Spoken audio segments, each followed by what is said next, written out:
Uma boa noite a todos.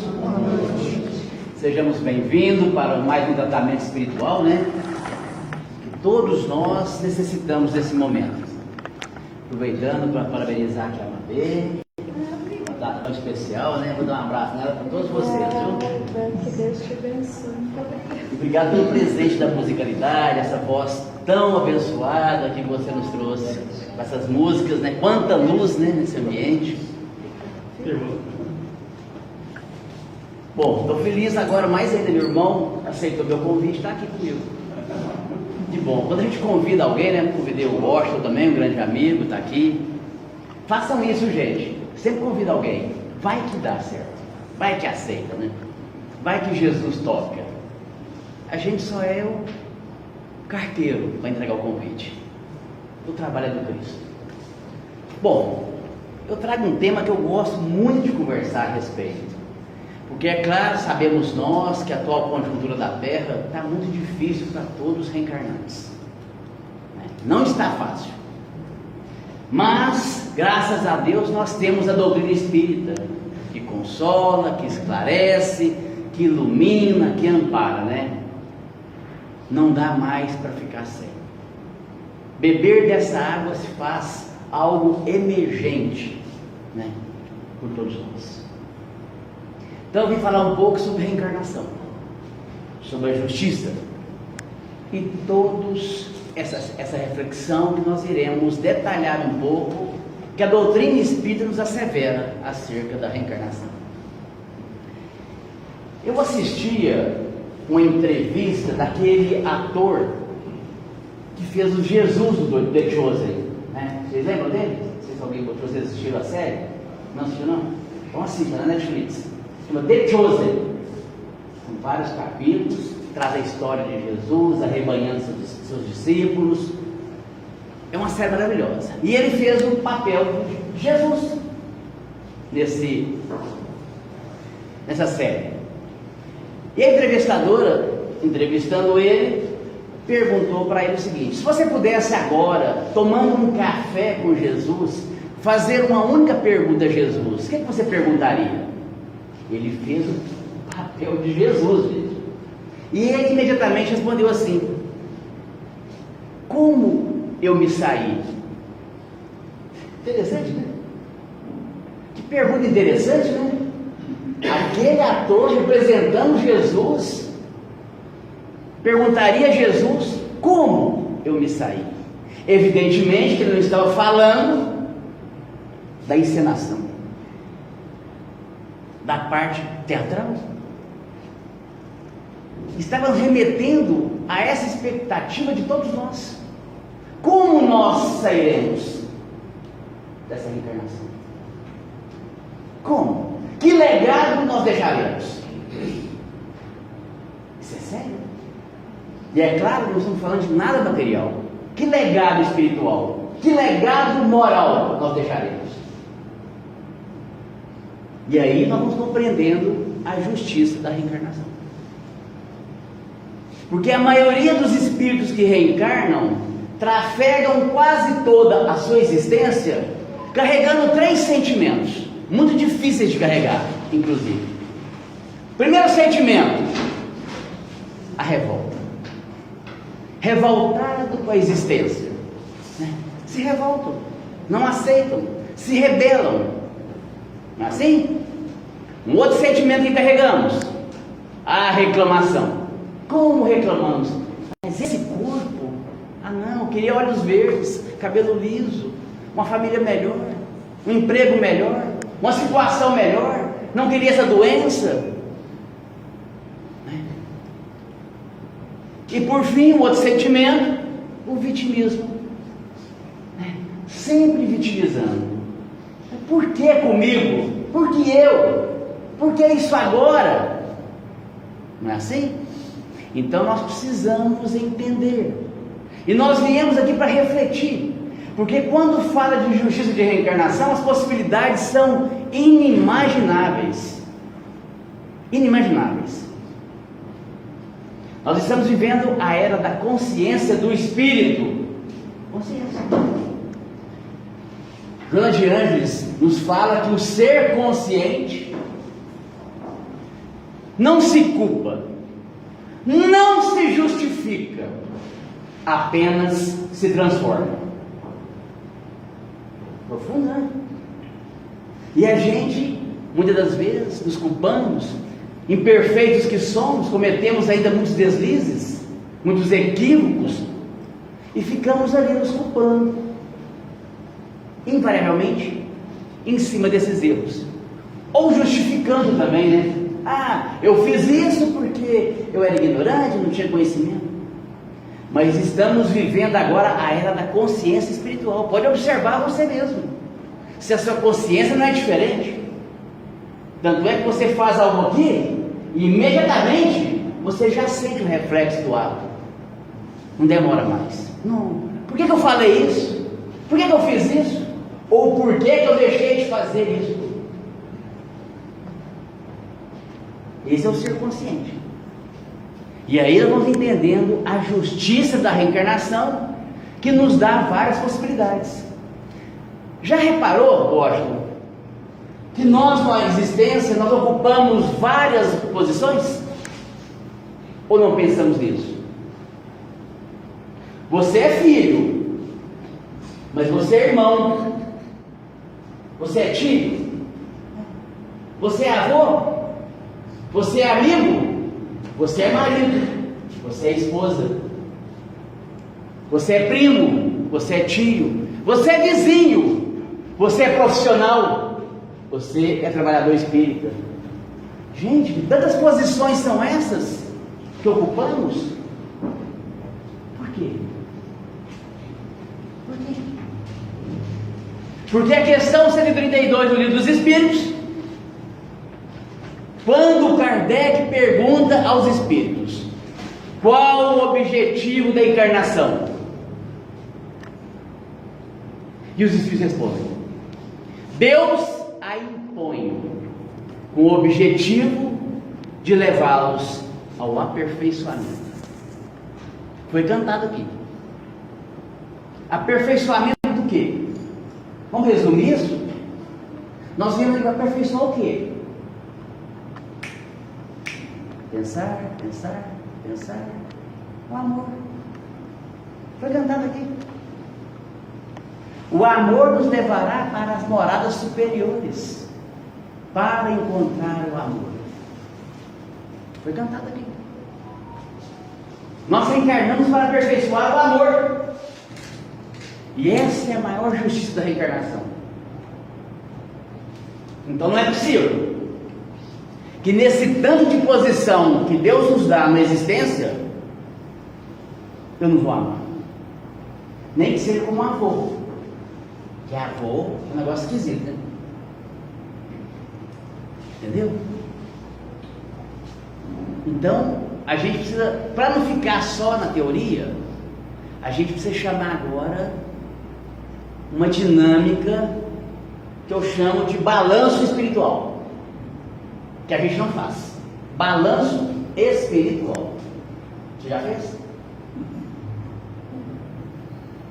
Já que eu reencarno por justiça de Deus, e é claro, a misericórdia, agora, nesse momento, eu sou melhor filho? Hã? Eu sou melhor filho? Sou melhor amigo? Sou melhor vizinho? Todo mundo quer ter um bom vizinho, né? Eu preciso saber se eu sou um bom vizinho, um melhor vizinho. Sou um melhor cunhado? Um melhor avô? Um melhor pai? Uma melhor mãe? Eu não sei como você vai sair daqui hoje, mas eu espero que o seu mentor espiritual está te cutucando agora. Está vendo? É isso. Porque nós estamos sendo provocados a nos examinar. Sabe que é a coisa mais difícil para isso? Sair de zona de conforto. Material? Sim. Mas principalmente espiritual e emocional. Você condiciona. E é difícil sair. E aí, com essa justiça da reencarnação, Deus vai nos colocando em posições e condições para amar mais. Amar uma mãe que faz comida todo domingo, que você chega lá e dá aquela comida gostosa, maravilhosa. Você fala assim: ô mamãe, te amo tanto, que comida mais boa. É fácil. É fácil. Mas Deus permite a longevidade. Sabe por quê, Washington?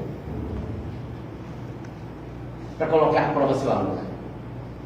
Porque amar uma mãe que está com saúde fazendo comida é fácil. Eu quero ver quando essa mãe estiver doente, acamada, velha, idosa, dependente e difícil. Aí eu quero ver. Aí eu quero ver. Todos nós somos filhos e passamos por essas experiências, não é? Lembrando do seu pai agora? Está lembrando da sua mãe? Porque eu estou lembrando da minha. Vai fazer 2 anos que ela faleceu. Mas olha que bênção. Por 3 anos eu cuidei dela. Eu abri mão de tudo para cuidar da minha mãe. Antes dela morrer, ela conversando comigo, ela veio e fala assim: meu filho, mas como você está diferente? Você está mais paciente, mais amoroso, mais compreensivo. Como você está diferente? É mesmo, mãe? É. E ela vira para mim e fala assim: deve ser esse espiritismo que você frequenta. E olha que eu insisti com ela para ela ir numa palestra minha, uma danadinha, católica, apostólica, romana, não foi de jeito nenhum. Deve estar por aqui já. Agora eu vou lá ver meu filho. Agora eu vou. Vocês estão compreendendo? Eu quero que vocês olhem as circunstâncias de vocês. Por que eu estou fazendo isso comigo? Porque a vida é assim que ela faz com todos nós. Por que uma mãe envelhece? Não é para o filho amar mais? E todos nos dêem a oportunidade de realmente corresponder a esse amor? Ao ponto da mãe falar assim: nossa, mas como você melhorou? Ou seja, como você evoluiu? Como você teve consciência de muitas coisas, de possibilidades? Porque esses são os patrimônios verdadeiros da existência. Trabalho, ocupação, são detalhes, gente. São detalhes. Está compreendendo? E a gente vai percebendo que a doutrina espírita vai nos clareando acerca disso. Ou seja, vou falar para vocês aqui, nessa reencarnação, meu irmão, eu me tornei melhor filho. Consciente disso. Me tornei melhor filho. Sim. Valorizei a posição de filho que Deus me deu. E a circunstância é para todos. O aproveitamento é individual. É consciência. Consciência. E assim em todas as posições. Porque minha mãe faleceu. Vai parar o sistema? Ó, você já cumpriu sua parte, chega, acabou. Está tudo certo. Não. É infinito as possibilidades. O tempo passa. O tempo passa. Quando de repente uma irmã adoece. A mais velha. Ficou doente. Tem que fazer cirurgia de próstata quadril. De 8 irmãos, sobrou para quem ajudar ela? Sobrou no bom sentido. Você. Percebe? Os recursos foram chegando para que eu viesse me preparando para cuidar do irmão. E é interessante isso, porque Emmanuel vai falar isso para a gente no Fonte Viva. Ele diz assim na lição 129: se as provas te encarceram no dever a cumprir, tem paciência e satisfaze as obrigações a que te enlaçastes. mas é por todos nós, nas diversas áreas da vida. E a gente vai compreendendo à luz da doutrina os mecanismos de Deus para você amar mais, começando no lar. E todos têm oportunidade. Porque, gente, pensa numa pessoa que sempre teve dificuldade para falar eu te amo. Sou eu mesmo. Dificuldade mesmo. Para arrancar um eu te amo de mim, tinha que bater, tem que bater. Criação, meu jeito, não sei. 10 meses cuidando da minha irmã. Um dia na casa dela, deitadinha na cama, fiz uma oração com ela, beijei a face dela, naturalmente virei para ela: ô minha irmã, eu te amo tanto. Saí da presença dela, cheguei na sala, chorei igual criança. Por quê? É tão bom você quebrar muralhas dentro de você e deixar florescer amor dentro do seu lar. Aqueles que Deus colocou pertinho de você para você aperfeiçoar o amor. É isso. Com oportunidade para todos. Todos que estão no núcleo. Todos. Às vezes, se eu não tivesse acamado, você não podia ter essa... Você entendeu? Mas está aqui. Se as provas te encarceram nas grades do dever a cumprir. Esse encarceramento, gente, não é grade física, não. É grade psíquica, espiritual. E eu vou querer saber o que eu fiz com a minha irmã na reencarnação? Não! Causas atuais, causas anteriores? Não interessa. O interessa é o aproveitamento agora, da oportunidade de amar mais. E é muito bom isso, gente. É muito bom. E de lá para cá, eu venho aprendendo a me soltar. Esse eu te amo, verdadeiro, sincero e natural. Justiça da reencarnação. Só comigo, gente? Não. Com todos nós. Com todos nós.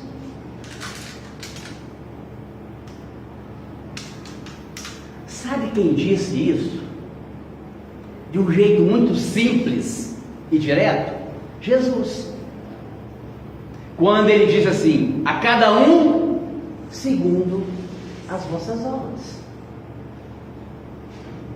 Simples assim. A reencarnação é isso. Um encontro com o seu plantio, com a sua semeadura. A gente vai aprofundar um pouco mais isso. Encontro com o seu plantio, com a sua semeadura. É isso que é a justiça da reencarnação. Então você recebe uma irmã que vai ficar acamada, que dentre 8 você foi levado a aperfeiçoar o amor. Mas eu quero que vocês olhem para a vida de vocês. E agradeço o entendimento de ouvir os meus testemunhos. Porque se eu não trouxer a doutrina espírita para a minha vivência cotidiana, não faz sentido. Fica teórico demais. Muito teórico. Não é? Você vai no capítulo 6 do Evangelho. Kardec coloca lá. Capítulo 6. Cristo Consolador. Todos os sofrimentos. 2 pontos. As misérias, decepções, dores físicas, perda de ente querido. Pega todos os sofrimentos.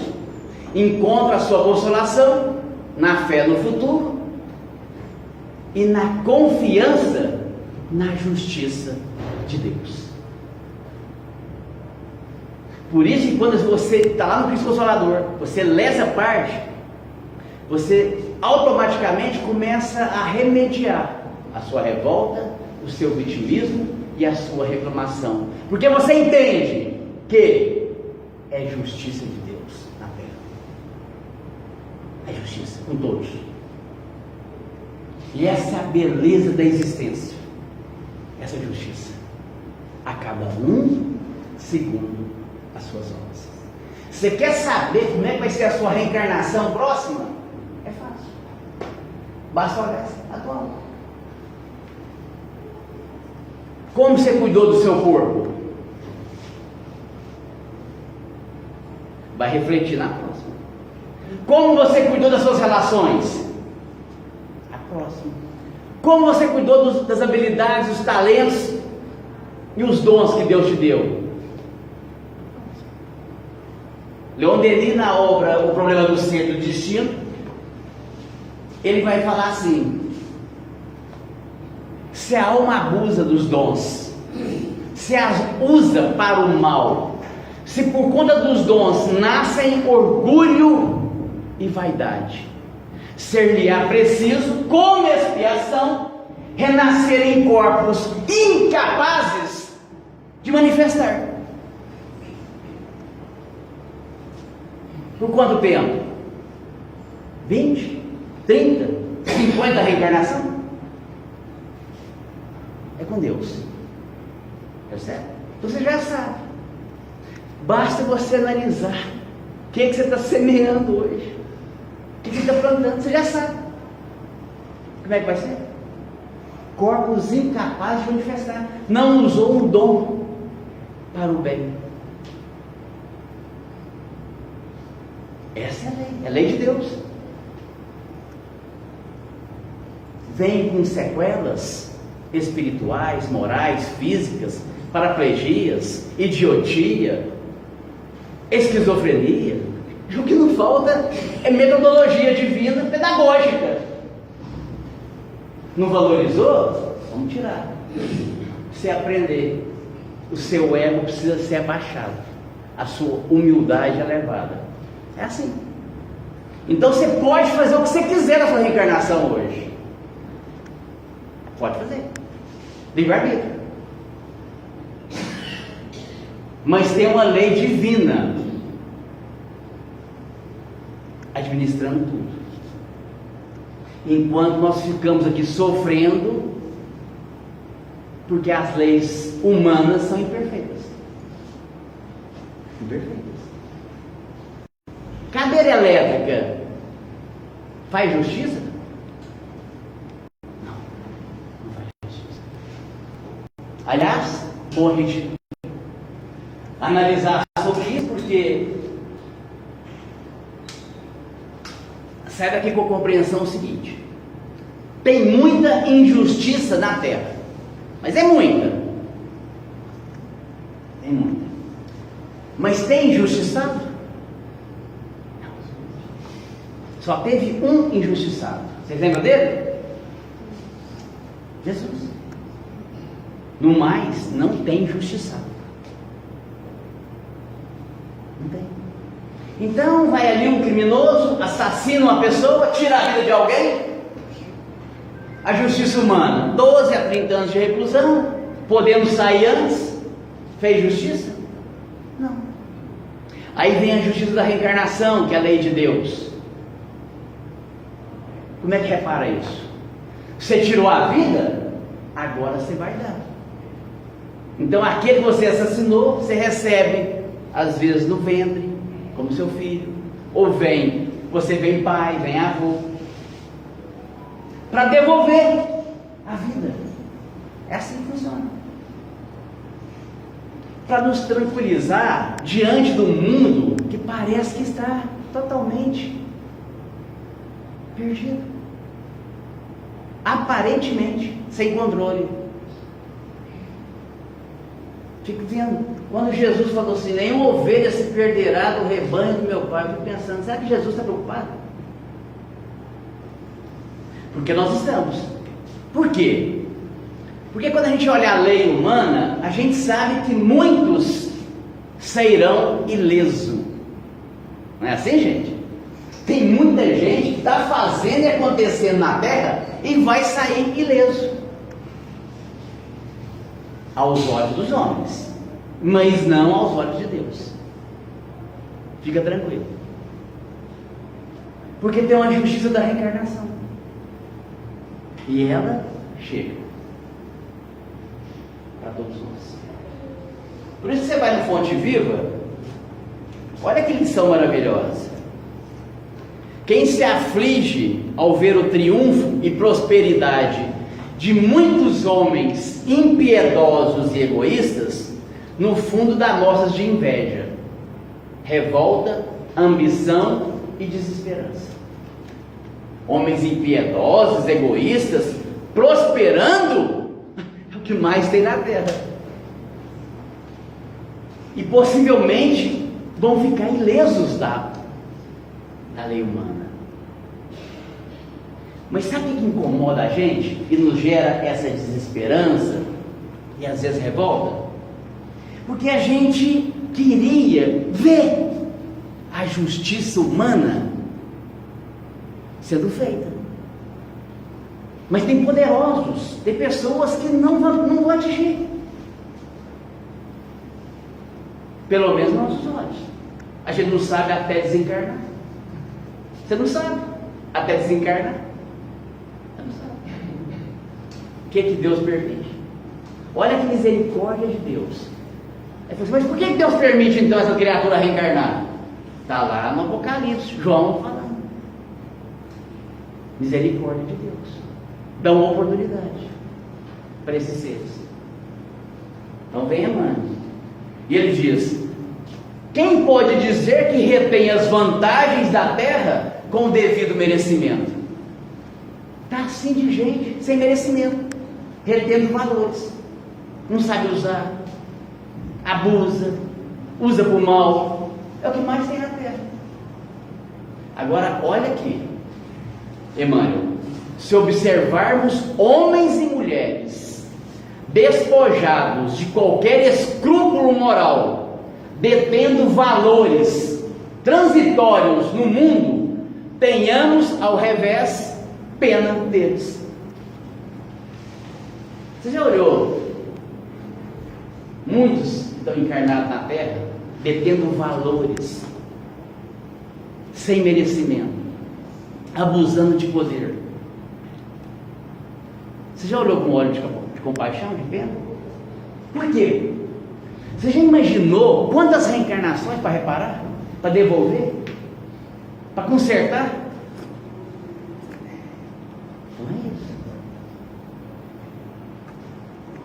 Compete a nós olhar para nós.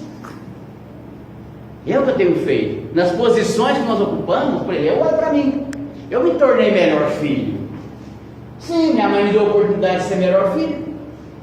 Adoeceu, ficou idosa. Depois de minha irmã, eu me tornei melhor irmão. Hoje eu me considero melhor irmão. Mas é isso que é a construção do ser consciente. Quem vai percebendo. Não ficar olhando para o mundo materialmente. Aí vem Emmanuel, nos ceifa de luz e nos reforça. Criaturas em trincheiras de ouro. Interessante o termo, né? Trincheira de ouro. Tem que estar assim, ó. Uma trincheira de ouro.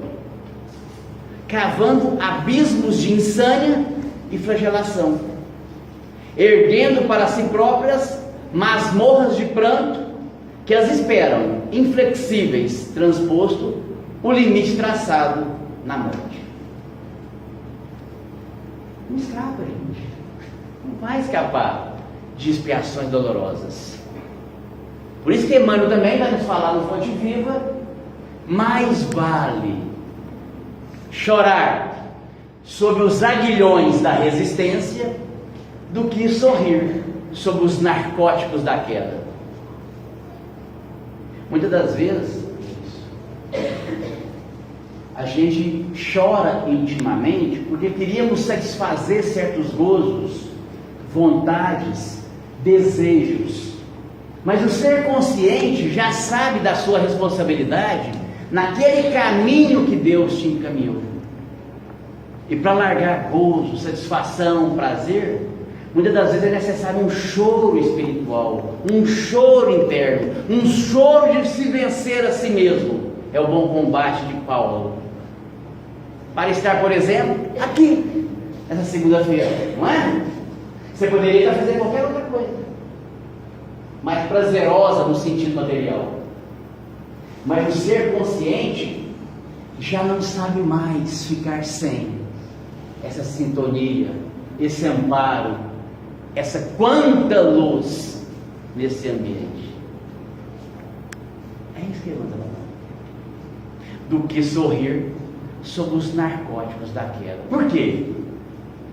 Tem tanta gente anestesiada, tanta gente dopada, tanta gente drogada moralmente, em queda e sorrindo no mundo. É só materialismo, é só ter, é só esbanjar. Não é, gente? É isso. Hoje eu escutava o Haroldo Dutra, ele fala uma coisa interessante. Brasil hoje já é o número 1 em suicídio. Número 1 em suicídio. Por quê?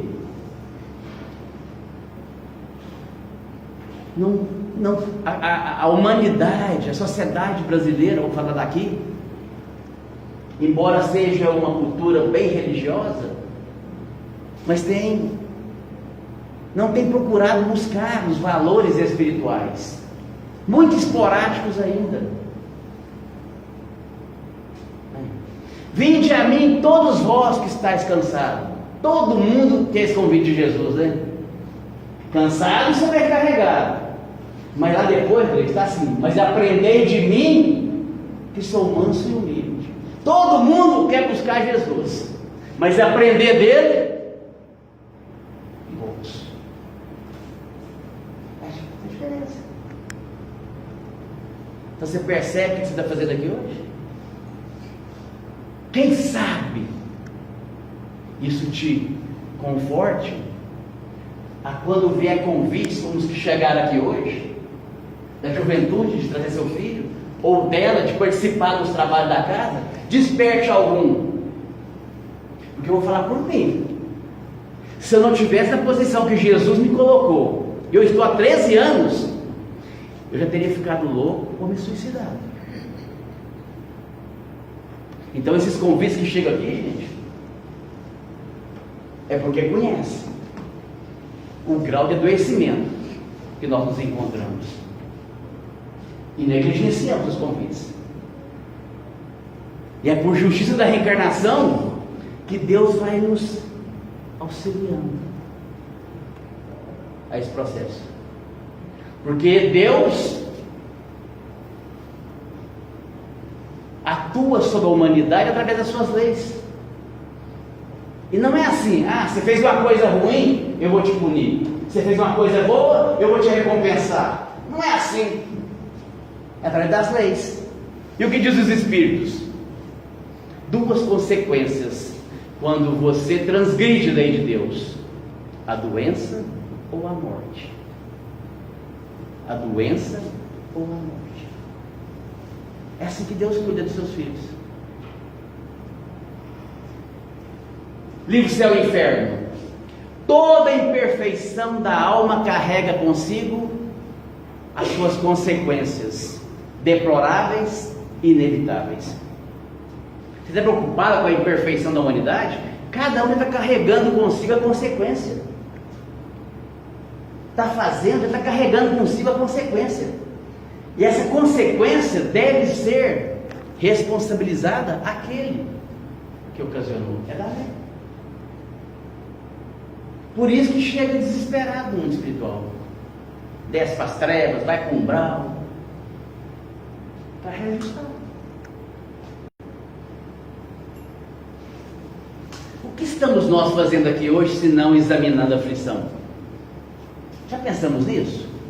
Mas Jesus disse, né? No mundo tereis aflição. Não é? Qual que é a sua aflição?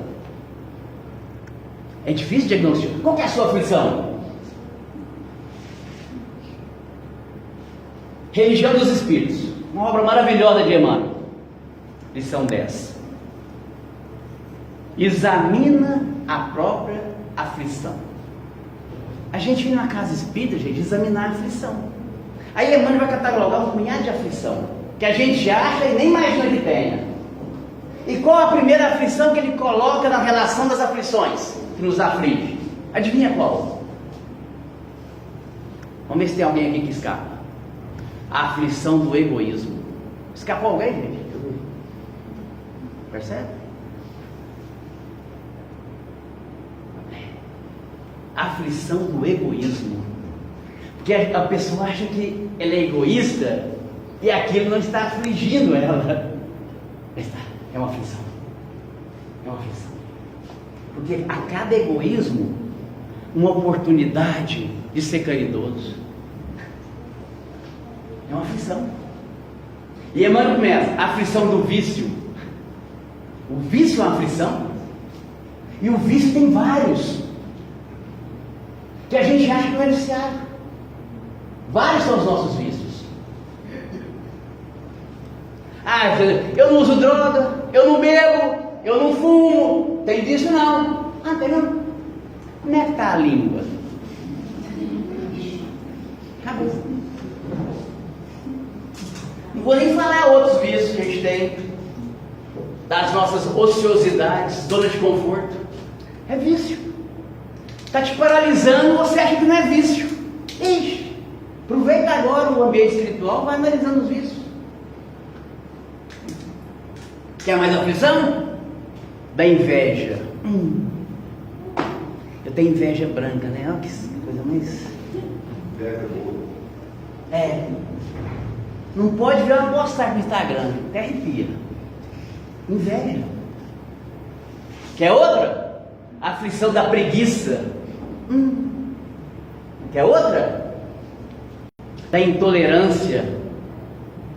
A aflição da intolerância, gente. É uma aflição. Da crueldade. E aí a mãe vai classificando. Do crime. Chico perguntou para Emmanuel: Emmanuel, o que é um criminoso? É todo aquele que foi descoberto. Então você vai.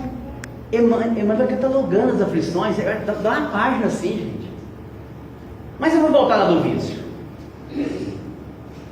Porque tem a ver com o projeto estabelecido para cada um de nós. Para quê? Por justiça da reencarnação, você veio numa reencarnação para desvencilhar de vícios, sabia? Tem. Vai, claro. Não é aperfeiçoar no amor? Então eu preciso libertar de determinados vícios que me afastam do alto amor e do amor ao outro. Essa é a justiça. Por exemplo, qual que era o vício de Saulo de Tarso? Doutor da lei, religioso, da sinagoga. O vício dele, hoje, era perseguir cristão. Vocês lembram? Perseguiu Estevão, prendeu, apedrejou, executou Estevão.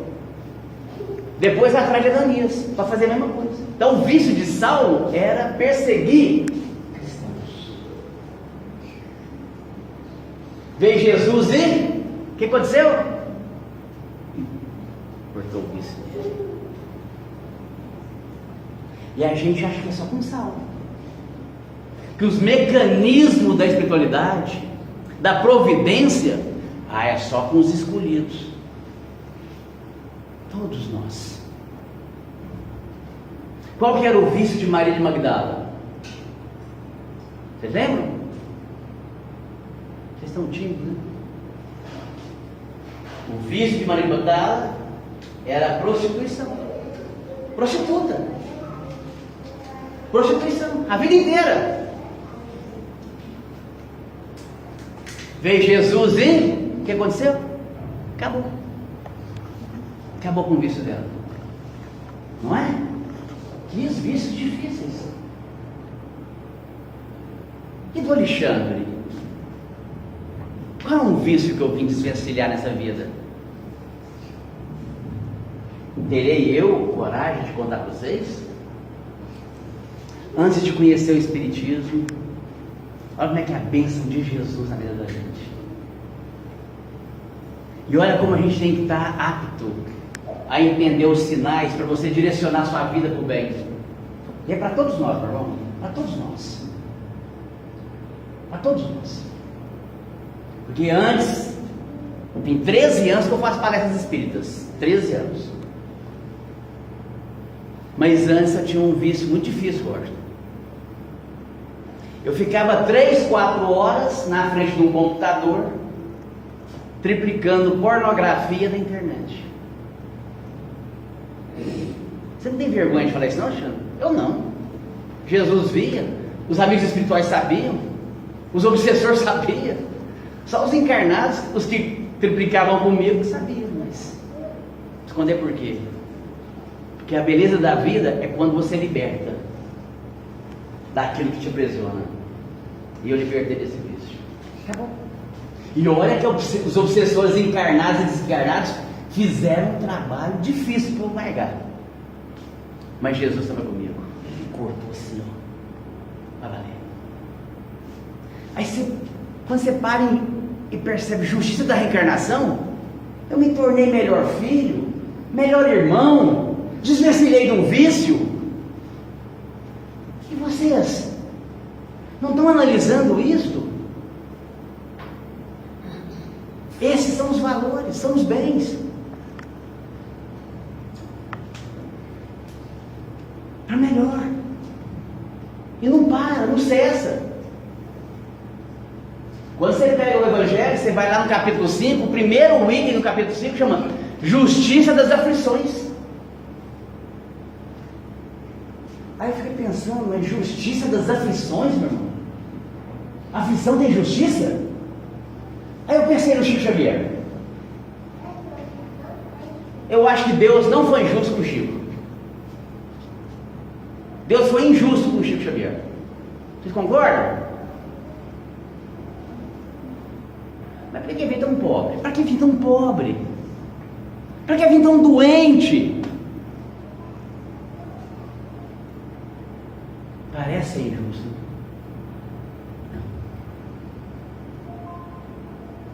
Um espírito da envergadura do Chico Xavier, e eu fui saber recente que o Chico é a reencarnação de Flávia, a filhinha de Públio Lentz e Lívia, há 2000 anos.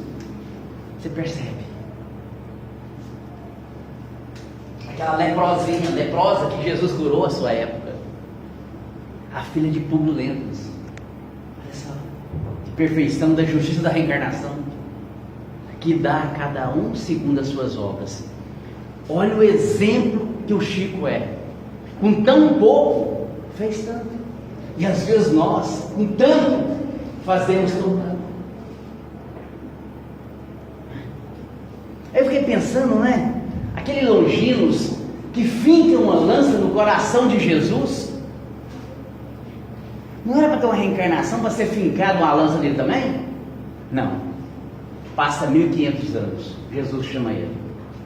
Longinos, vem cá. Quer se redimir? Quero, mestre. Vai reencarnar no Brasil como Dom Pedro II, um dos maiores estadistas do Brasil. Reencarnou como Dom Pedro II. Ele acertou o coração de Jesus e veio reencarnar no coração do mundo, o Brasil, para se redimir. Olha a justiça da reencarnação. Você pega a Vó Cida, que reencarnou em Uberaba, fundou o hospital do pênfigo selvagem, para ajudar crianças com essa doença terrível, que é o fogo selvagem. Mas o passado dela tinha a ver com essa reparação. Inquisitora, mandava queimar os hereges na época da Inquisição espanhola. Então você vai analisando os processos, o tempo, a mão de Deus agindo nos seus filhos para se redimir. O Brasil é um grande hospital. É um grande hospital para redimir espíritos. Por isso que eu não tenho vergonha de contar. Graças a Deus, eu tenho essa compreensão, essa consciência. Por isso eu fui colocado aqui. E nós? Tiradentes, né? Que a gente olha Tiradentes, foi enforcado, Inconfidente Mineiro, enforcado. Aí morre. Que covardia, que maldade, enforcar, esquartejar. Inquisitor no passado. Inquisitor, na Inquisição Espanhola. Matou quantos? Judas reencarna como Joana d'Arc. Aí você vai vendo os processos. Por quê? Para você olhar para você. Não reclamar, não vitimizar e nem revoltar. Uma justiça reencarnatória perfeita onde você está. A pergunta é: eu estou consciente para dar o meu melhor? Para deixar um legado espiritual na Terra?